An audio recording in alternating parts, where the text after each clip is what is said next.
Neste mandato autárquico, pelo terceiro ano consecutivo, debruçamos-nos sobre o estado do município, debate que, na nossa perspectiva, muito dignifica a democracia local.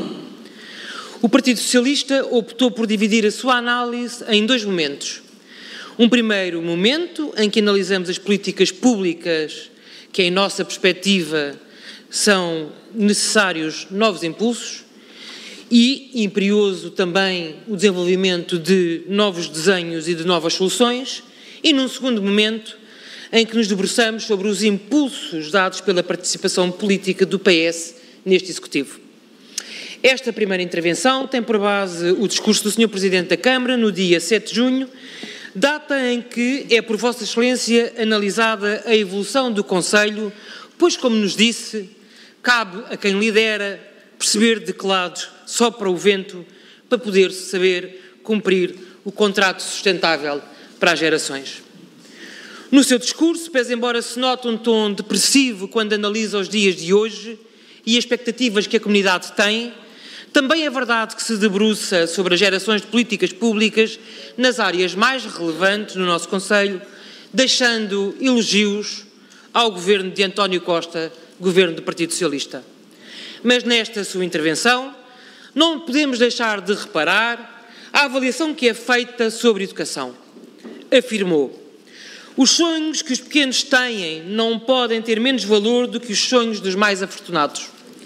Por acreditarmos nestas palavras, transformarmos o panorama de Oeiras em matéria de educação. É então, Sr. Presidente, a altura de recordar a aprovação da revisão da Carta Educativa, que também defendemos no nosso programa. Na análise deste documento, obtivemos o compromisso por parte do Executivo, por escrito, de encetar um novo processo de reapreciação com base na análise dos dados e tendências emergentes dos censos de 2021, no cruzamento dessa análise com os instrumentos e dinâmicas de planeamento do território. Sr. Presidente, a primeira questão que lhe queremos então colocar é de saber em que ponto está, 1 ano e meio passados, o compromisso assumido de iniciar esta reapreciação da Carta Educativa, em especial porque mantemos a nossa preocupação com a necessidade de avaliar a escola de Barcarena e também a necessidade de monitorizar as alterações propostas para Outorela.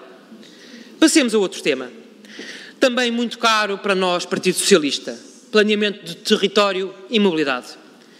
Se é verdade que o seu discurso classifica o território de Oeiras como de inovação, de risco e de ruptura, também nos diz que se prevê a construção de 2.000 casas novas num investimento total de 400 milhões de euros.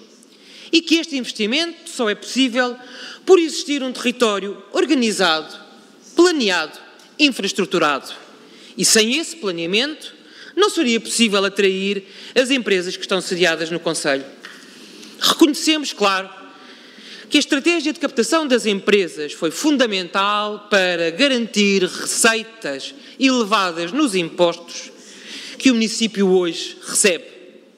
Reconhecemos, claro, que foi o impacto destas empresas no território que nos alavancou como Conselho para um território que gera riqueza e que se pontua como um dos concelhos mais relevantes no nosso país.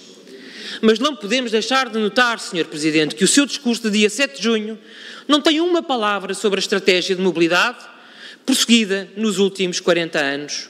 Estratégia essa, Sr. Presidente, que não foi capaz de nos trazer o metro ao território, ao contrário daquilo que aconteceu em concelhos limítrofes que insistiram. Não refere nenhuma preocupação com a resolução dos problemas que todos vivem no Conselho, que, segundo dados do Plano de Mobilidade do nosso Conselho, recebe mais de 250 mil viagens por dia para trabalho, sendo 50% destas viagens de curta distância, o que significa que pelo menos estas poderiam ter outro meio de mobilidade que não o automóvel, houvesse mais soluções. E ainda o facto de não haver nenhuma referência às infraestruturas necessárias para garantir a fluidez nas horas de ponto. Não refere, por exemplo, que ao aprovar a ARU e a ORU de Barcarena, solução tão necessárias para a reorganização da mobilidade nesta zona, só será eventualmente realizada no segundo semestre de 2028. Mais, não refere nada sobre as construções dos eixos estruturantes da VLS ou da VLN, vias fundamentais para melhorar a mobilidade do nosso concelho, como aliás se constata no plano de mobilidade em vigor. Sr. Presidente, certamente por lapso, estes temas não foram referidos no discurso mais importante na vida política do nosso concelho.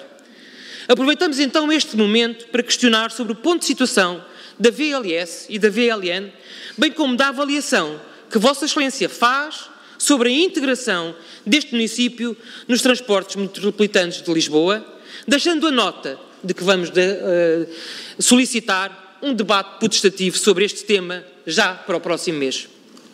Muito obrigada.